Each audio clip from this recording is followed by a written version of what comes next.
এরপরে নাইমুল হক আজাদ জানতে চেয়েছেন কোরবানির নিসাব পরিমাণ সম্পদ সম্পর্কে বলবেন, কতটুকু সম্পদ থাকলে কোরবানি করতে হবে। কোরবানির নিসাব হলো যাকাতের নিসাব। একজন মানুষের কাছে 595 গ্রাম রূপা বা তার সমমূল্য যদি থাকে তাহলে তার উপরে কোরবানি বর্তাবে, এবং সেই নিসাবটি হলো বর্তমান বাজার মূল্য হিসাব করলে আপনার 595 গ্রাম রূপার যে মূল্য আছে সেটি হয়তো 40 বা 50 হাজার টাকা বা তার কাছাকাছি ফিগারে থাকবে।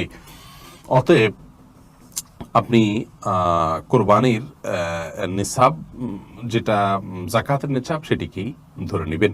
যদিও এর আগে আমরা শুরুতেই বলেছি যে কোরবানি যে ব্যক্তি করার সামর্থ্য রাখেন তার উপরে কোরবানিটি বর্তায়, এর জন্য নিসাব কোনো আবশ্যক নয়, এমনটি মত দিয়েছেন সৌদি আরব উলামা ইকরাম এবং অন্যান্য মাযহাবে।